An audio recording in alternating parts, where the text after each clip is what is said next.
giving young researchers appropriate guidance and principles to inform their learning and their approach.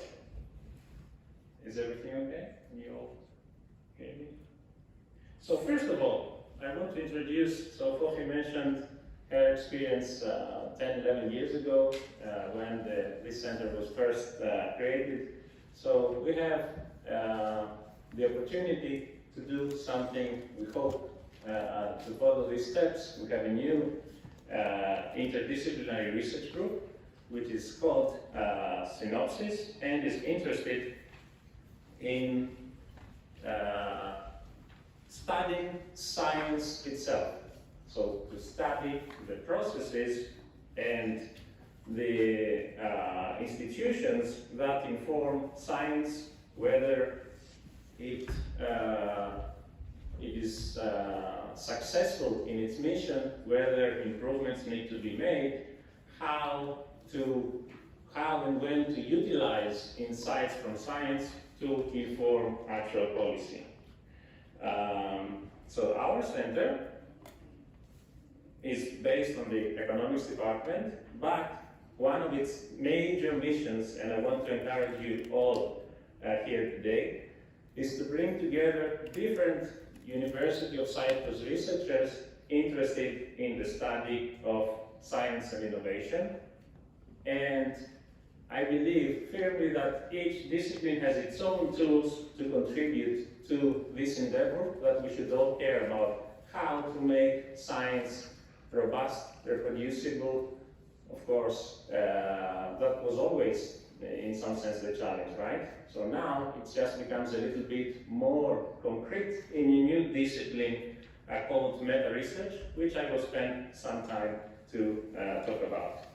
So again, I would like to encourage you all to interact. Maybe later on, if you find the opportunity, find us, the SInnoPSis Research Center, and keep in touch, basically.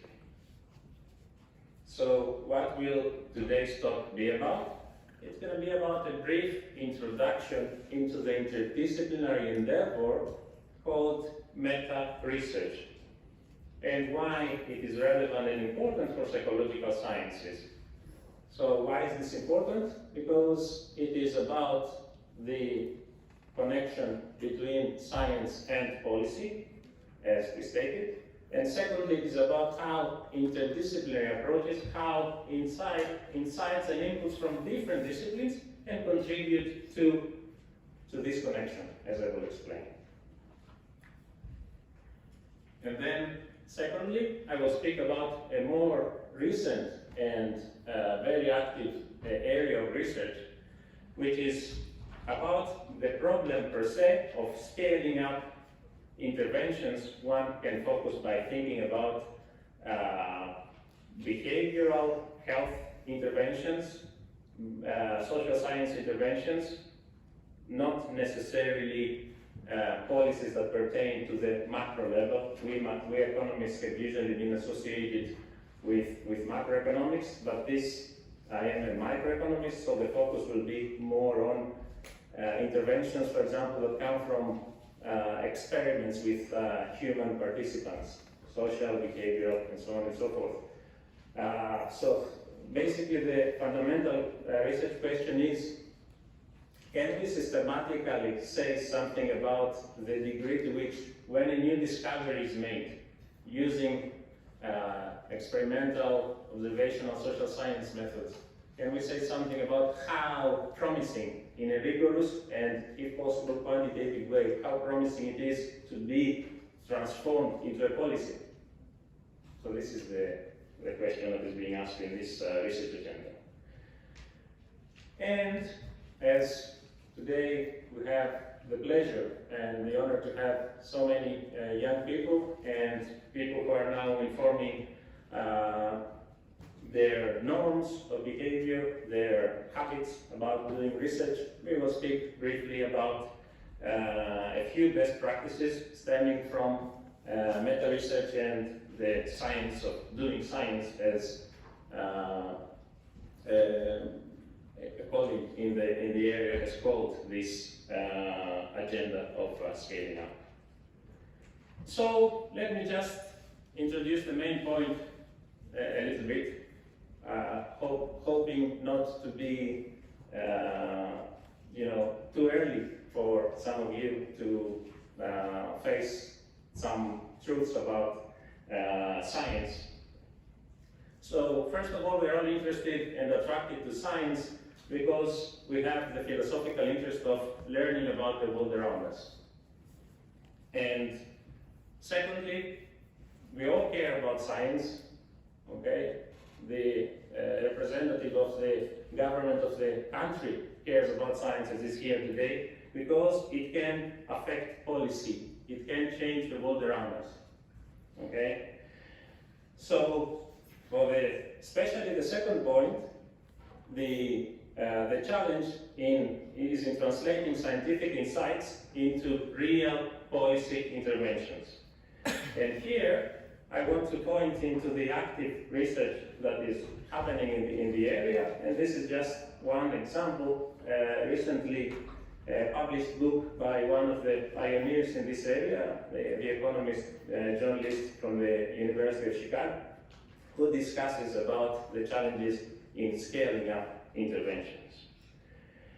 Okay, so I don't know if it's possible for me to open an external page because it is. This can be interesting for, okay, I guess.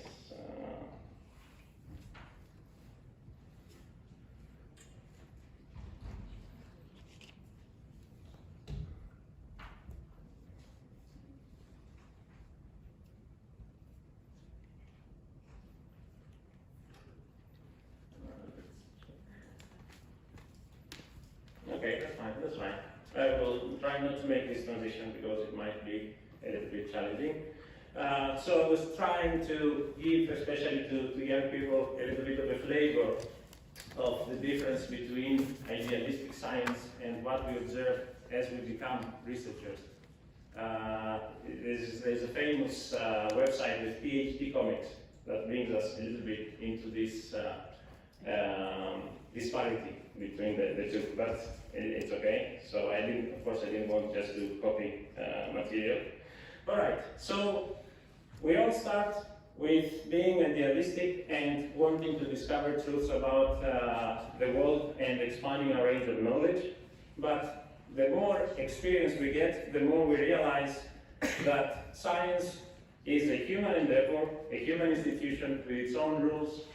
It comes from interaction between human beings, and therefore it is subject to the limitations of a human endeavor. Okay, so therefore we can have a divergence between the idealistic view of science and the way that science really is. Some examples is that many of us, as coming from the limitations of our environment, the pressure from our social interactions and the systems that we are embedded in, might be pushed to occasionally or more frequently pursue what is fashionable or socially acceptable instead of what is our own interest. Okay, the social pressure to get desirable results might be characterized as problematic these days. So problematic that in some disciplines, such as applied to psychology, there have been journals that published results with a pseudonym, such as the Journal of Controversial Ideas. Then, of course, all of us are human beings. We start by being PhD researchers, then we have families, and we have our own lives, and it might be the case that we are interested in advancing our career, not very controversial for people of experience. And again, because of being embedded in a social institution such as science, we are affected by the expectations and the social pressures of others, so that might limit independent thinking.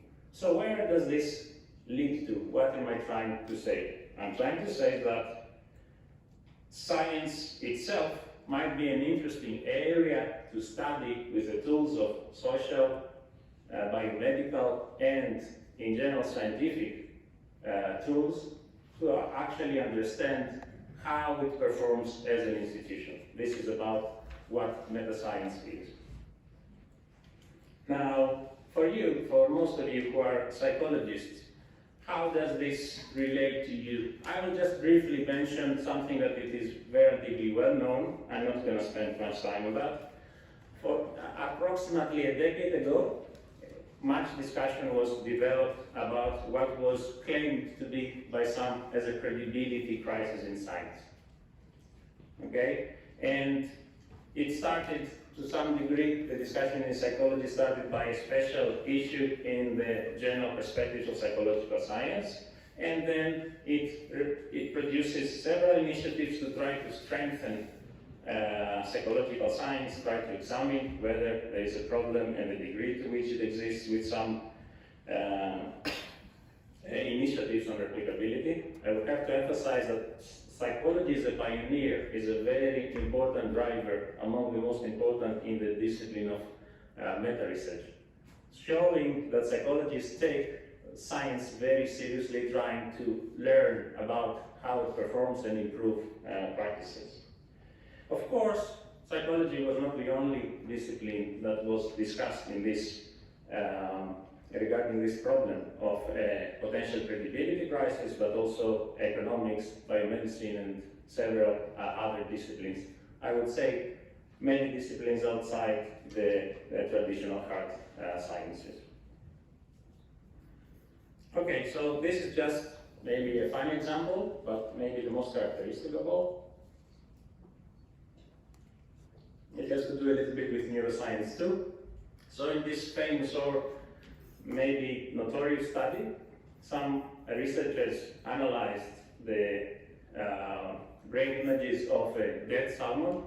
They did statistical analysis according to, at the time, of course, that's many years ago, according to the acceptable practices of the time, because of the great degrees of freedom that were allowed at the time.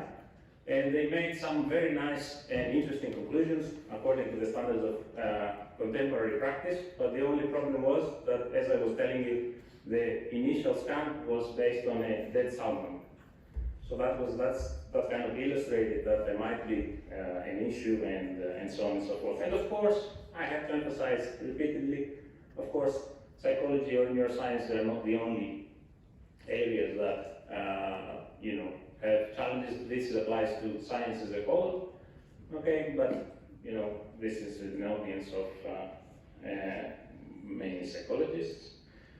Okay, so where does all this lead to? It leads to the study to rigorously and systematically, the need to study rigorously and systematically science itself. Okay, this is not completely new. Of course, philosophers have been thinking about the way science evolves and how it functions as an institution for some time. For instance, the famous work by Thomas Kuhn on the structure of scientific revolutions, about how scientific theories evolve and one replaces the other. What is new about this emerging discipline of meta-research is that it tries to study the problem of how science performs quantitatively. So it purports to use the scientific method itself in a quantitative manner to provide insights about the performance of science itself. Okay, so maybe the most important proponent of this new discipline, John Maniadis, characterized meta-research as the study of research itself, its method, reporting, reproducibility, evaluation, and incentives. And why were we attracted by this approach? Because we thought that maybe economists have something to offer, which are, because of the usually barriers among disciplines, they were not doing until that time. And for us, a key word as economists is incentives. So it attracted the attention of several people in different disciplines that maybe we need to think about incentives of researchers and maybe reforming them. And this is an area where economists have particular expertise to offer, and that was something that attracted us. It is one of the focuses of SInnoPSis. Okay, so again, in some sense, one of the mothers of all meta-research centers is the Meta-Research Center at Stanford. And the interesting thing is that it is very interdisciplinary, drawing methods from physics, biomedicine, psychology, ecology, and other approaches. Okay, so I want to speak a little bit more about meta-research, maybe one or two more slides, and then I will go to the more contemporary, novel, and active research agenda on the problem of scaling up research and explain how the two are connected, how I naturally view the problem of scaled up interventions as a part of meta-research. So, you know, this research in the last 15-20 years has led to some notable empirical findings. Okay, it pointed out to what might be behind the possible problem in science, in the generation of knowledge production in science. There has been study about research misbehavior and appropriate ways to deal with it. The problem of degrees of freedom in analysis, in other words, whether an area needs some standardization of methods, templates for developing common approaches, in general, reducing the opportunity for ourselves, researchers, who are the easiest people to deceive, if you wish, as famously it has been stated. I'll remember it a bit later. The famous physicist, I think it was Richard Feynman who mentioned this. So in some sense, how to protect us from ourselves when we are doing our analysis, our excessive degrees of freedom. And of course, this has also sparked a new discussion about open science, because one major problem that has been identified is the problem of incomplete documentation of methods, procedures, and data. And of course, you know, none of this should be particularly new or shocking to us, right? Why would we think that you know, science as a human endeavor is not subject to the limitations of a human institution? Why should we not accept that there might be some limitations and work positively and actively in dealing with them? So the challenge is how to discuss with policymakers, how to discuss with society about, you know, jointly thinking about the potential challenges of contemporary research and systematically finding ways of choosing what science is more promising and more appropriate and more mature to be scaled up, to be turned into a policy, and which one is not. And that will be the focus of the second part of our discussion. Okay, and of course, there's no surprise, especially as research hinges on increasingly complex analysis and code. Honest errors can be an important factor, as influential neuroscientist Russ Poldrack has emphasized. I had Russ as a professor at UCLA in a neuroeconomics class, and it was an interesting first interdisciplinary experience for me. So now we will get to something that is more related to a summary of the work that we have conducted, okay, in the area of meta-research and the agenda for moving along in the future and putting together, as we were saying, science and policy. So let me specify what is meant by this. if you wish, the traditional discussion in the field of meta research that I presented very briefly already deals with the problem of reproducibility. So, roughly speaking, when we have interventions, health interventions, behavioral interventions, educational interventions, social science interventions, can they be reproduced if an independent researcher gets the full documentation of methods and approaches? Can they get the same results? Okay, one can talk hours about really terms here, but roughly this is what reproducibility means. But here, we have another problem that has not been appreciated enough, and that is, even if it is reproducible, it doesn't mean that when it goes to be scaled up as a policy, it will provide similar results. Okay, so it needs to be scientifically studied carefully about whether it is the case, what drives potential differences, and in some sense, there will need to be an active discussion between policymakers and researchers about this problem. And I hope that the point will become clear now as I proceed. So this issue is referred to as the scaling up problem of interventions. So this is an important summary of why there might be a problem and a challenge. So it's not just seamless to take some literature from the scientific discussion and apply it expecting similar effect sizes in actual policy. Many things may change when we take interventions and scale them up into a policy. First of all, I mean, it depends on the country where you applied it, but definitely a more general population is targeted in the general policy as opposed to attracted in individual interventions.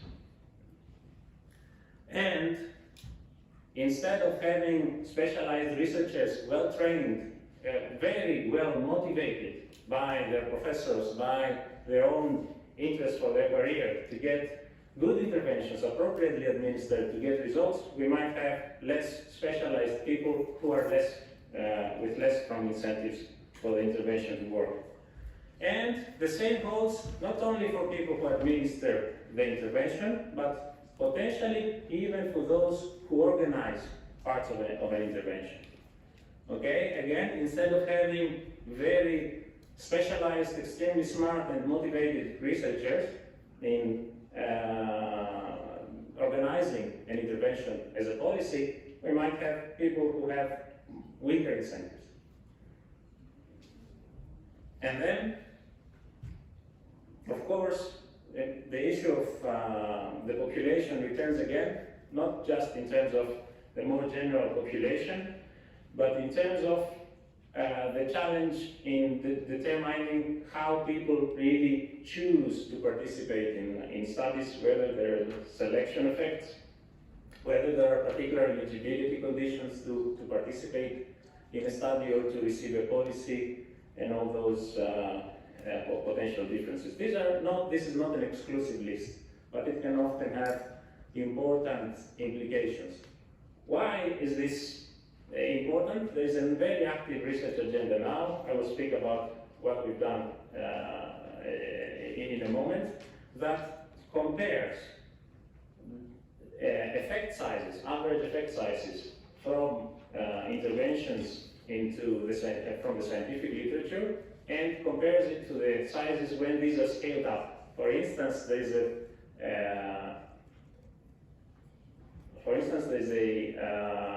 new study forthcoming in the most prestigious journal in economics, Econometrica, that compares the effect sizes in nudge studies, which is an extremely important and interesting area of social and behavioral research, when it is compared, when it is the scientific study and when it is administered by nudge units and by governments as a large-scale study. So this is such an active research agenda. It has produced several new books. One of them was organized by the University of Chicago, and it focused, the theoretical idea was about the scaling up problem, There are some economic theories behind it. And the application was in early childhood policy.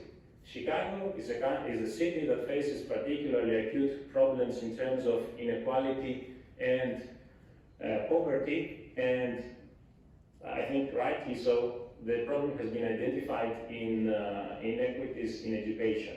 That's why it's extremely active. It receives considerable, research receives considerable funding to try and experiment with early childhood interventions.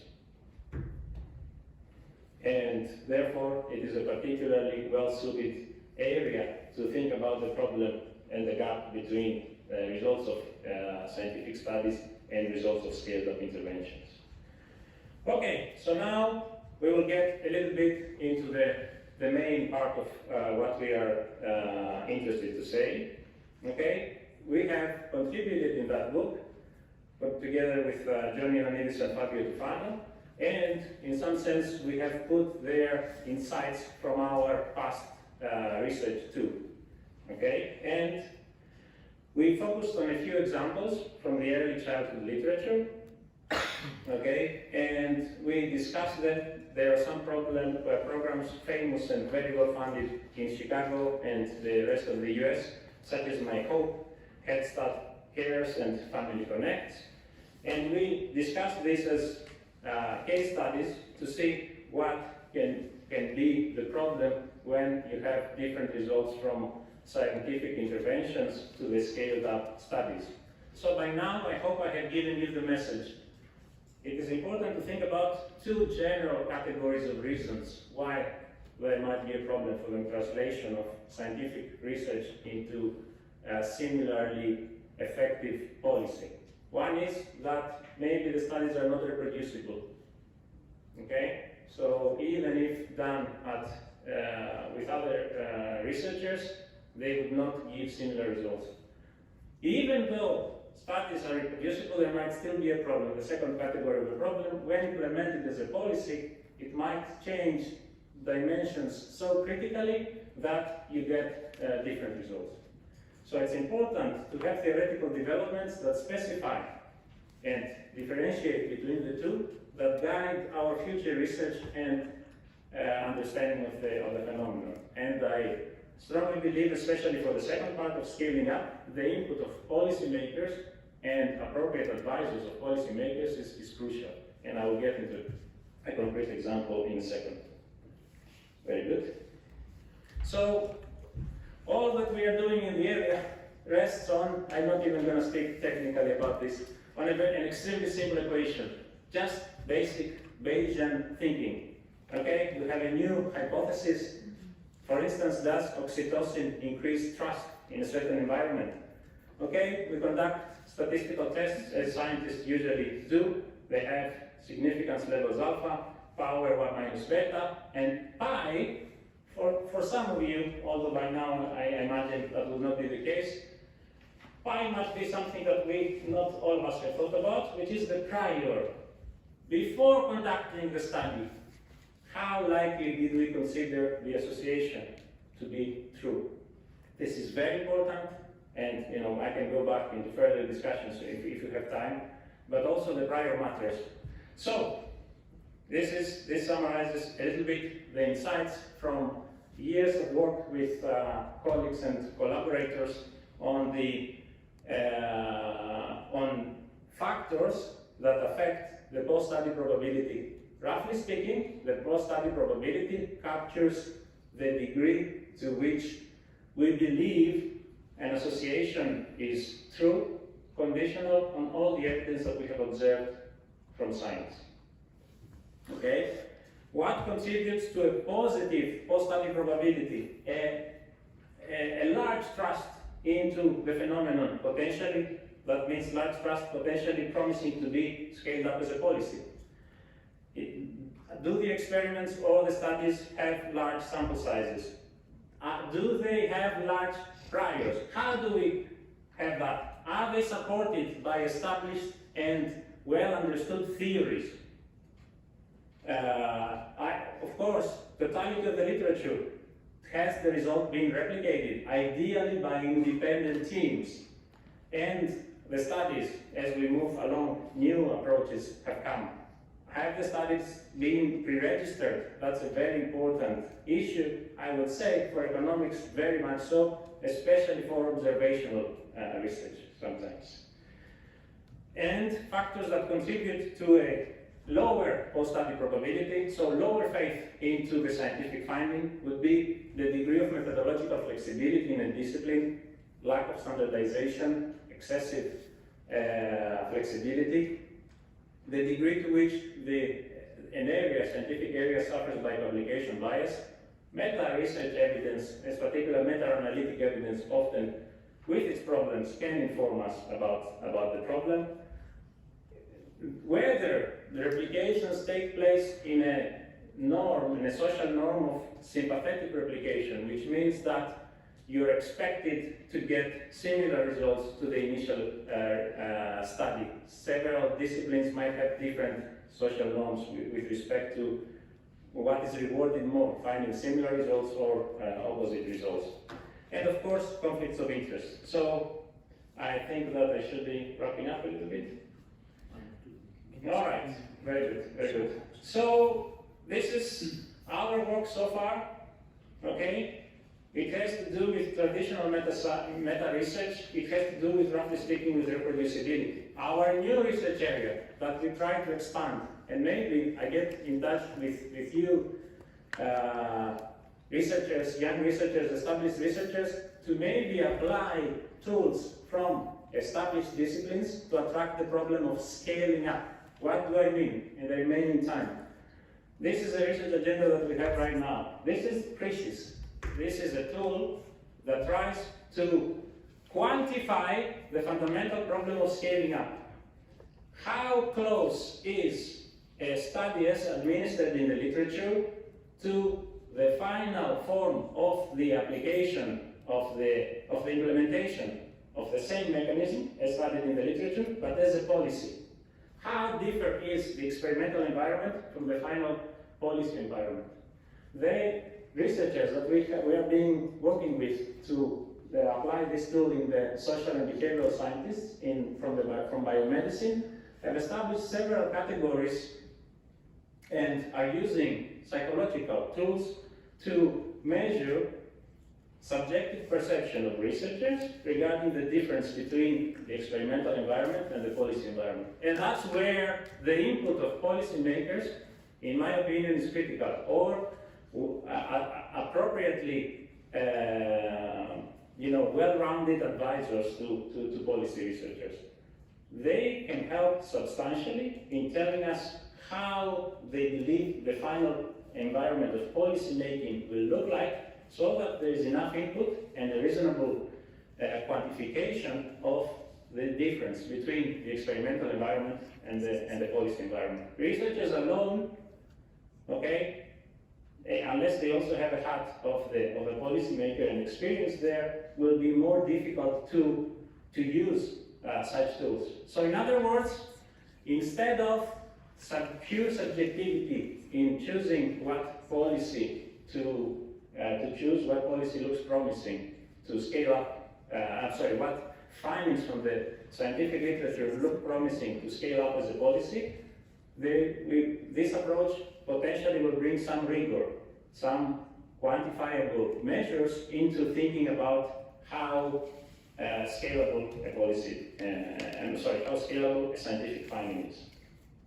Okay? This approach that we are developing now will follow the spirit that is very much so in the biomedical literature of community developments of benchmarks.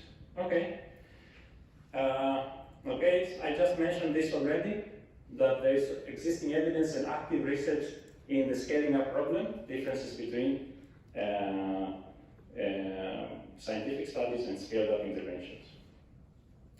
Okay, so let me just leave this slide since I don't have enough time, and then we can come back to that. I understand if there's time for the discussion, right? Thank you so much. For